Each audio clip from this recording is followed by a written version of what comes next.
What's up, internet comic book fam, and welcome back to another video. It's that time of week again where we come together to take a look at all the best and worst covers hitting your comic book shops on this new comic book Wednesday. As always, we're going to start with DC, Marvel, and Independent to give you our top 5 best and worst covers of the week, at least in my opinion. I hope you guys are having a great week, and let's just jump into it so you know exactly what to look for when you go into your local comic shop on this new comic book Wednesday. Kicking us off, we have our DC Comics, and up first, the number 5 spot for the best cover of the week, we have a fan favorite, a comic book fan favorite, that is Mark Spears, and more specifically, we have this cover E Mark Spears variant on Batman Superman World's Finest number 43. This is Bizarro Superman cover. Very nice cover, very well done, has those trading card vibes. If you're a fan of Mark Spears monsters, you know the trading cards very, very well, and that's the vibe you get here. Very well done. I love how bright and vibrant the blues are, the reds and the yellow. It's a beautiful Bizarro cover. Kind of a mixture, very much feels like a character out of his monsters stories, but also a beautiful Bizarro Superman. Moving on to number 4, we have this cover C Tris Khan's variant on Absolute Flash number 7. Beautiful cover. I think it perfectly embodies and exudes the Flash and the extent of his power. I love the new Flash symbol in the background with just how fast the cover makes him look. Beautifully well done cover. Really, really nice. Great Absolute Flash. Let me know in the comment section below if you're digging Absolute Flash or not, or if you're out on it. It was a little confusing for me at first, just kind of like how it's like happening at 2 points in time, but at the same time, I don't know, it was a little confusing at first, but I'm digging it still. But let me know what you think of Absolute Flash. We got our big crossover event finally. Everybody's been talking about it. Deadpool Batman number 1, our Marvel DC crossover coming at you once again. And this time we have this Greg Capullo wraparound variant. So for the Deadpool Batman stuff, I did one cover for Marvel and one cover for DC. And so this one I took this Greg Capullo Batman because it's a beautiful Batman. Who doesn't love a Greg Capullo drawn Batman? It is a wraparound, so the backside will be Deadpool. Just really well done. Greg Capullo can't go wrong. I'm a huge Greg Capullo fan, and I just absolutely love his Batman. So I figured you can't pass up a Greg Capullo Batman cover, and that's coming in at the number 3 spot. Coming in number 2 on Nightwing, number 130, we have this beautiful cover E Gabriel Del Otto Gotham variant. Gabriel Del Otto coming in once again hot on these beautiful covers. Just penned 2025, the year of Gabriel Del Otto, right? This beautiful Nightwing cover, really well done. It is kind of plain that since he's against a brick wall, but I do love this, blood splattered on the brick wall. And if you know any other podcast I've been part of, I love myself a good brick wall, especially if it's neon. But this is a beautifully well done Nightwing. I love the detail in the hair, the detail in Nightwing himself. It's just all around really, really good. A really good representation of Nightwing, a really good cover. And of course, it's Gabriel Del Otto, who's just absolutely killing it in 2025. And at our number 1 spot for our best covers of the week for DC, we have this cover D 1 in 25 George Fornes variant on the Batman Second Night, kind of giving you that old 1940s Batman-esque, kind of like those old moving picture, silent movie poster types. Really well done. Love the smoke behind Batman, the use of the blacks and the whites and the grays, and that ominous scarecrow in the background. Just again, really well done. Beautiful cover. This is a DC Black label, so it's going to be an oversized, like magazine size. Keep that in mind. But I absolutely love this cover, and I think it's the best cover of the week for DC. And now we're going to start into our top 5 worst covers of the week. And starting at number 5, we got this Crypto, the Last Dog of Krypton, number 4 Jay Lee cover. Jay Lee covers are very hit or miss for me. I don't think I've been secretive about that. I'm pretty transparent about my feelings when it comes to Jay Lee covers. And this one looks like Crypto might be relieving himself in the bushes, or, just got done firing his lasers and scratching himself. I don't know. The most detailed thing is the mushrooms underneath him that I think also represents him just relieving himself in the bushes. But that's very much what it looks like, is that he just took a whiz in the bushes, and what a whiz it was. Very relaxing, very relieving, I should say. So I'm not really digging this cover. I think you could have drawn Crypto a little bit better. He's almost like Pet Cemetery-ish looking. Not a big fan. So I'm going to leave this one on the shelf this week. Coming to number 4, we have this cover B, George Farnes variant on Nightwing. I think it's just kind of basic. I don't like how the N and the G in Nightwing are cut off. You could have given a little bit more detail in Nightwing at the top. It's just all around a pretty okay cover. But compared to some of the other covers, like that Del Auto and some of these other ones, it's not really the best. So that's why it made my worst covers of the week list this week for DC.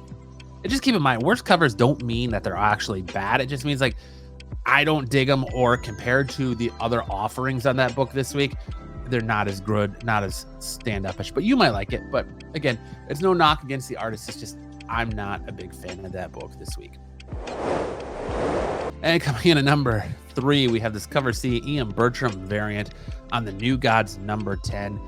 I don't really know what's going on here. You have Mr. Miracle back there looking more like Iron Man. I don't know what's with all the hair everywhere. I don't know what's with the extra elongated codpiece, how this, both characters look like they're melting. It's just not really well done. I don't like how the scales in the armor look more like rock, more like it's a Thing love child than scaled or armor. I don't really like how the hands look like they have individual claws on the knuckles. It's just not a very well done cover. I'm not a big fan of these Ian Bertram variants like this. I feel like there's a lot going on. It's overdone. It's just too much for me, in my opinion. So that's why it made it to the worst cover of the week, number 3 spot. Coming in at number 2 on the worst cover of the week, it's Deadpool Batman number 1, but this time it's the Daniel Warren Johnson variant. When I first looked at this variant, I was like, what is going on here? I couldn't figure it out at first. Like, it took me a while, and I'm perfectly willing to admit this. It took me a while to realize that this was the Thing's head. I was like, what's going on here? Where's the Thing's head? They're clearly fighting. It's clearly the Thing fighting, but where's the Thing's head? And I was like, oh, wait, that's it right there. Like, it's just a lot going on. It's just very weird. Like, you would think right here, this would be snapping her neck, and it's just that powerful uppercut would completely snap her neck, but maybe not. I don't know. It's just a lot going on. And when I first looked at it, I was like, what is this? It feels like there's so much going on here.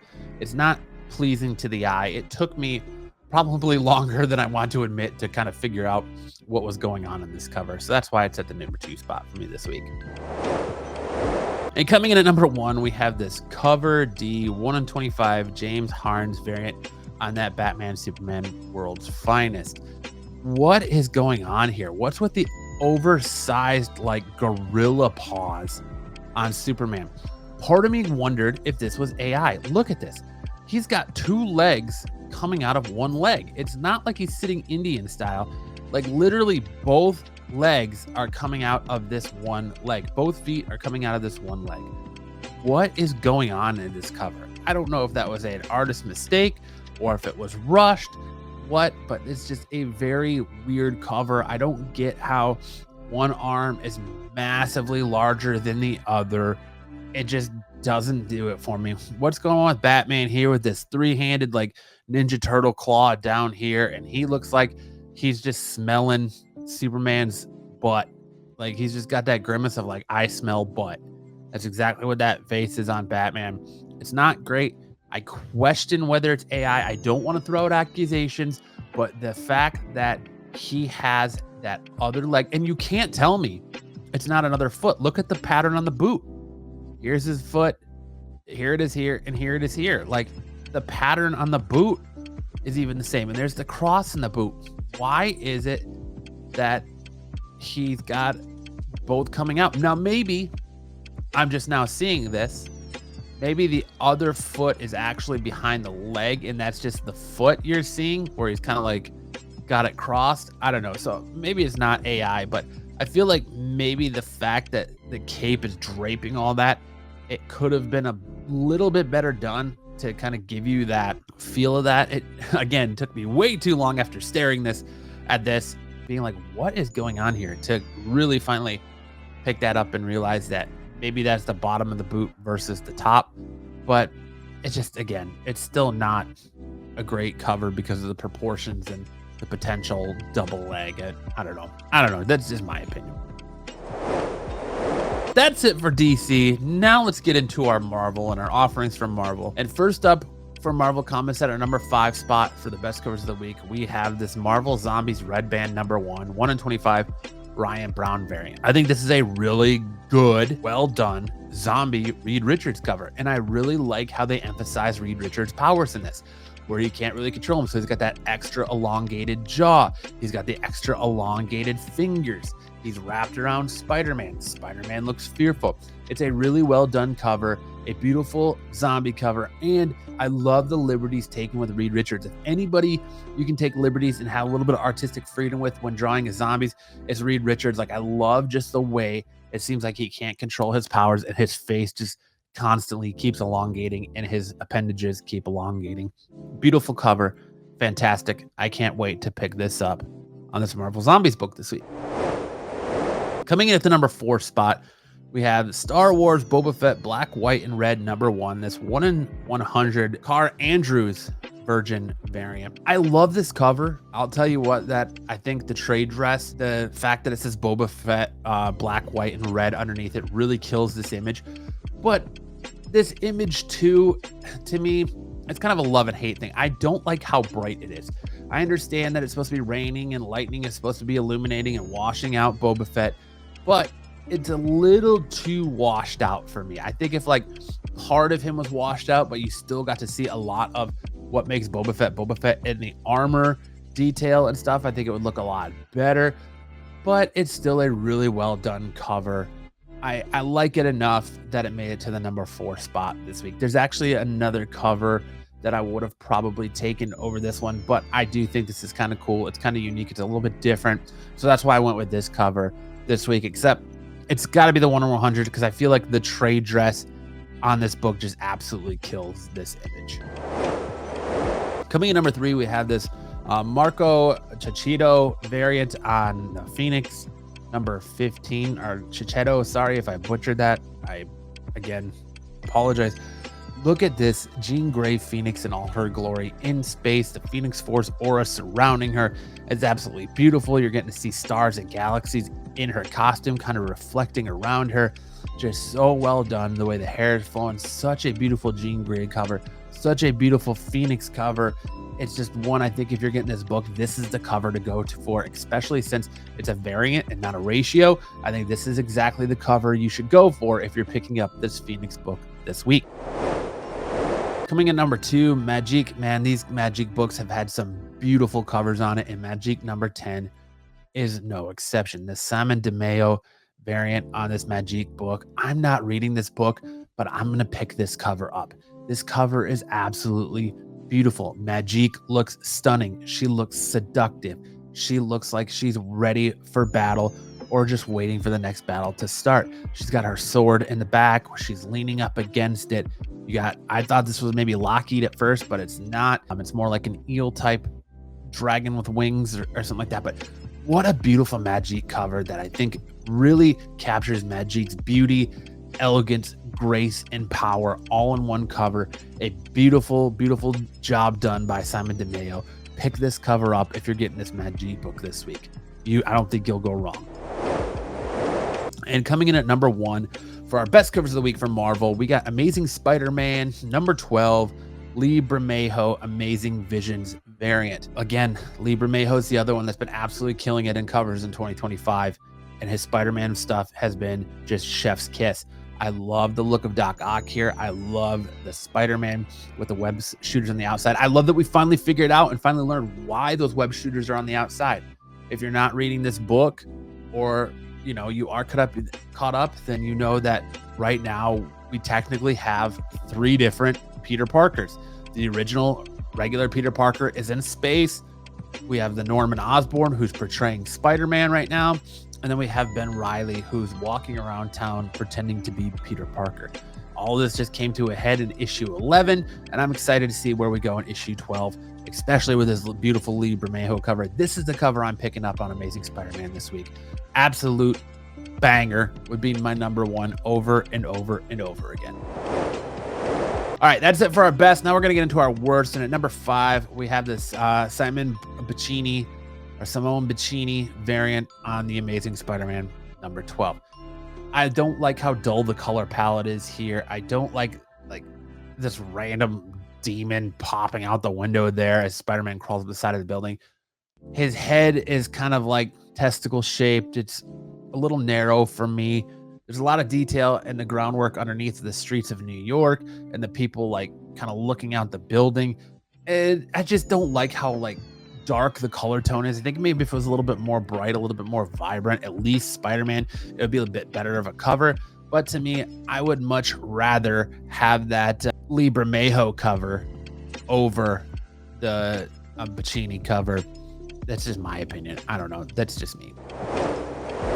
You got a little bit of sneak preview there. Coming in at number 4, we have the Incredible Hulk 29, Chris Campina, 250th homage cover. I'm going to be 100% transparent with you this week. Marvel was a hard sell on as far as bad covers go. I really didn't have that much of a problem with a majority of the covers. Like some of these are just on here because I feel like, I don't really like that cover because it's not as strong as some of the others. And this one isn't the perfect example of that. I feel like this cover is a little bit goofy, a little bit ridiculous. I don't understand why you got Hulk out here looking like a pop-eyed George Washington, why he's got like kind of that one-eyed closed, looking like someone maybe just spit in his eye, or he's got pink eye, wearing that, Civil War era or Revolutionary War era garb. Well, he's carrying a giant knife with the Thinker and Abomination in the background, and General Ross just up against a tree like, I see what you did here. Just not feeling it. Again, it's not terrible, but to me, I feel like the other Hulk covers are stronger. And like I said, most of Marvel's books this week, their variants are very, very strong. It was really hard to pick terrible covers for the most part. Now, there are some exceptions, and we're going to get to those at our forward half of this list. But again, I feel like this is kind of a nitpicky week for Marvel again, because I don't really feel like all their covers were awful or really deserved to be on this list. But if I didn't put them on this list, then I wouldn't have a video and you guys wouldn't watch. And then, yeah. So there you go. Coming in at number 3 again, like I just said, we have this Todd Nook iconic variants on Miles Morales Spider-Man 38. I just picked this one because I feel like it's a cover we've seen over and over again. It's pretty plain. You see that Spider-Man 300 and 301-esque feel with the circular background and the white just blank with Miles on the front. It's basic, it's bare bones, it's not a lot. I expected more from a Todd Nook cover, so that's why it made the number 3 spot. Coming in at number 2, we have Fantastic Four, number 3, the NetEase Games Marvel Rivals variant. I picked this for one reason and one reason only. Being from Arizona, everybody knows you don't wear socks with sandals, especially to the beach. Why is Johnny Storm rocking socks and sandals on the beach? Not feeling it. I'm not feeling any of these sort of swimsuit-esque covers on these books this week. I didn't want to pick a bunch of the same style covers over and over again. There's a Loki cover on a book this week where he's in a bathing suit. This Johnny Storm one where he's in a bathing suit. I'm not feeling that. I feel like they're kind of copying DC a little bit with the swimsuit stuff and just trying to make it a Marvel Rivals skin variant. Not feeling it, not down for it. And again, I think socks and sandals on the beach is a little ridiculous, Johnny Storm. Let's get with the program. All right? That's what I say. That's why this book is on the number 2 spot. And at number 1, of course, we have the 1 in 50 Frank Miller variant for Batman Deadpool number 1, or Deadpool Batman number 1. This is a carbon copy. These are a carbon copy of these characters. It looks like he drew one, flipped the page back, turned it around, and traced the other one, and then just filled in the details to make one Batman and the other one Wolverine. When is Wolverine blonde? I don't remember Wolverine ever being blonde. Maybe someone can correct me in the comment section, but I don't remember Old Man Logan ever being blonde. Gray, okay. Blonde, not so much. Why are they fighting underwater? What are we getting at here? Why is Wolverine's claws covered in blood, but you see like Batman got scratched by a cat? Like you would think those claw marks would be deeper, more detailed, more impactful. I just feel like this is just kind of lazy. And a lot of Frank Miller's, and don't get me wrong, Frank Miller is an absolute legend, but at some point, you gotta let him go. You gotta let him, you know, how many times can he draw the same covers? And in this instance, this, like, literally, these two knees are exactly the same. They're even colored the same. They're just flipped in a different position. Batman and Wolverine are making the exact same pose. Everything is the same. It doesn't work for me. Frank Miller's stuff is just not there. It's not what it once was. I understand that it's nostalgic and it works on Dark Knight stuff, and this being the Dark Knight, I get it, but this just doesn't work for me. Frank Miller's stuff is very miss. Every once in a while, his stuff will really work and his style really hits, but this just isn't it, man. I think it's time to quit asking Frank to do variant covers. I'm sure he sells. I'm sure he has his niche group of fans, but most of the people in this community, if you're being honest, sees Frank stuff and they're like, hard pass, because it's all the same. And there's so much similarity in these. It's just like, especially on this book, when there's like all-star artists doing these covers. There's so many covers, there's so many variants, there's so many ratios full of all-star artists. There's so many better covers than this Frank Miller one. But for some reason, this Frank Miller is a 1 in 50, and I think it's just because it's capturing a ratio, a high ratio variant, or I should say high dollar ratio variant, just because of Frank Miller, and he is iconic. But again, his art is no longer iconic status, at least in my opinion. I love you, Frank. I mean no disrespect. That's just how I feel. All right, that's it for our Marvel. Now we're going to get into our Independence book here. And starting off at the number 5 spot on our Independence, we have Battle Beast number 5. This cover D, 1 in 25, Yasmin Patry variant. Sorry again if I butchered that. But I think this is a beautiful Battle Beast cover. You got the different worlds in the background, or suns in the background, with space, that close-up of Battle Beast drawing his sword, ready to go into battle or waiting his next battle. It's really well done. It's a beautiful cover and my favorite Battle Beast cover this week. Coming in at number 4, a book I'm super excited about. We got Teenage Mutant Ninja Turtles Casey Jones number 1.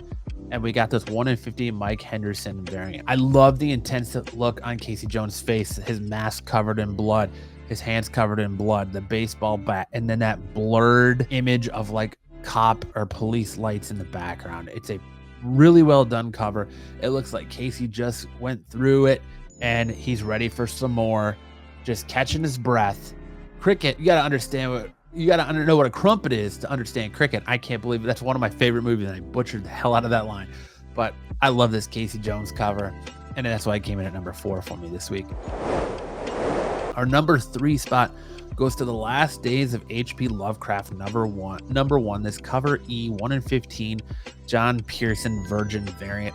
This cover is absolutely stunning. I love the H.P. Lovecraft on the front with just the blood coming out of his eyes, how it looks like his head is just being blown off and disintegrating at the same time.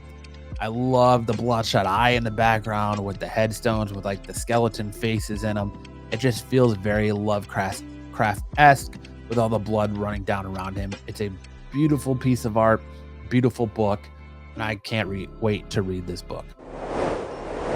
Up next to the number 2 spot, we have Blade Runner Black Lotus Las Vegas' cover G, Kyle New foil variant. It's a well done cover of this woman ready for battle, sword drawn, the little bear charm on the end. I thought it was just a really nice cover, really well done. Beautiful offering from this Blade Runner book when some of the other covers are just questionable. So that's why I got the number 2 spot this week. And at number 1, we have Vampirella Armageddon number 3. This cover E, Francisco Matina Metal Virgin variant. What a beautiful cover. I love the way that Matina captures Vampirella's just seductive sexiness, where she's kind of giving you that little cheeky smile with the blood running out of her lips, looking like she just preyed on her latest victim.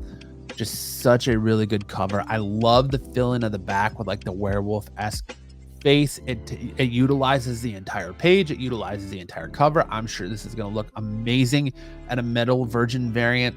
when you're holding it in hand. It's just a really beautiful Vampirella cover, and I think any Vampirella fan is going to absolutely love having this in their collection. So that's why I made it to the #1 spot this week. That's it for the top 5 best of the week for independents. Now we're going to get into the top 5 worst of the week for independents. And kicking us off at the #5 spot for that is this Captain Planet and the Planeteers Cover C Christian Ward variant. And what I don't like about this cover is it's clearly Captain Planet in the water with sea turtles around him, but I feel like all the colors just kind of run together, and it really makes it hard to just enjoy the picture, enjoy what's going on. Like, I'm standing here and I can see this shark and the turtles, so it's clearly in the water, and the bubbles on the front give it away. But I just feel like all the colors are just kind of like a mishmash, and it looks like colors were just splattered or vomited on the page, and then they kind of just drew Captain America and a shark and some turtles. Or I said Captain America. They just drew Captain Planet and some turtles and a shark in there. That just really, to me, makes it hard to appreciate this cover, and just makes, like I said, makes it look like a vomit of paint on the page. Okay, coming at the #4 spot, we have this Last Days of H.P. Lovecraft #1 cover G, Jacob Rebelka Virgin variant. I'm just not a fan of the artistic style and kind of like the simplicity of this cover. Honestly, it's not that it's that bad. I just feel like compared to the cover we looked at a little while ago, it's just very simplistic, kind of very toned down. And so that's kind of why it's at the #4 spot, which means it's like not the worst of the worst, but again, it's not that great either. And so that's why I put it at the #4 spot. #3, we have the season's #8 from Rick Remender, this Paul Azaceta cover.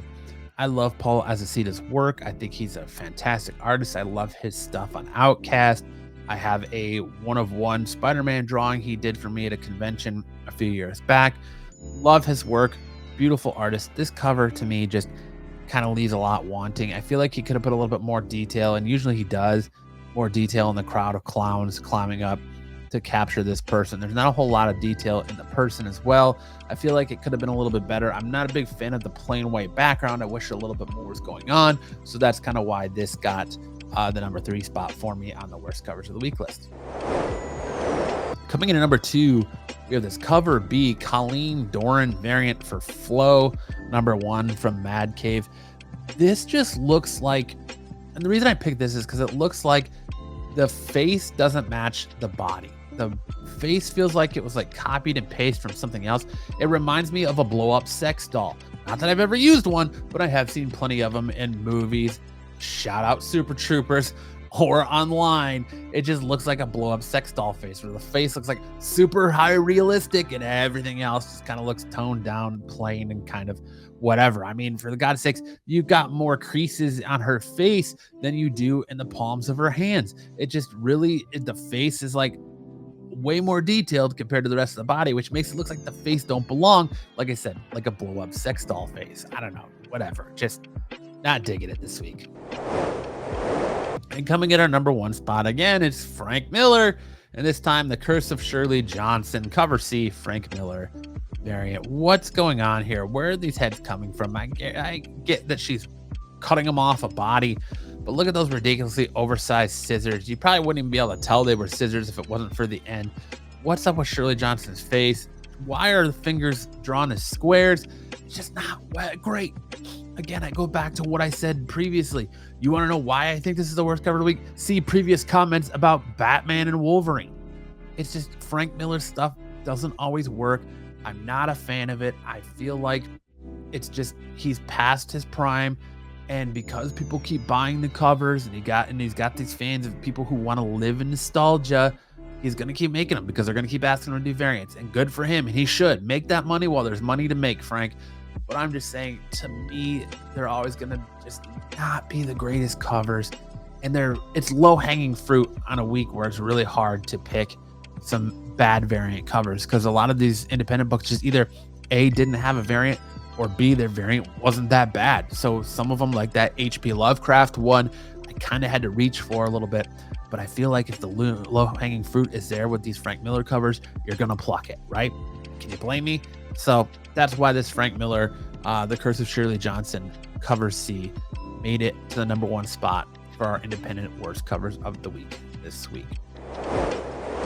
That's it. That's our best and worst covers of the week list this week. Let me know in the comment section below what you guys think. Did you agree with my list? Did you not agree with my list? What book or cover would you put on the list that maybe I didn't? Let me know in the comment section below. If you like everything we're doing here in these videos and this channel, make sure to hit that like button, make sure to hit that subscribe button, and turn on that notification bell so you know whenever we drop another video or go live with any of the content in the channel. If you want more comic book content, make sure to check out after the intro and click one of the beautiful links there to continue to consume our awesome content that we're putting out, sometimes daily, weekly, and monthly. But on that note, thank you guys so much for watching. Have a great week. Enjoy New Comic Book Day. And of course, as always, we'll see you around the spinner rack. In the shadows we gather, sharing tales of the screen. From comics to movies, we're living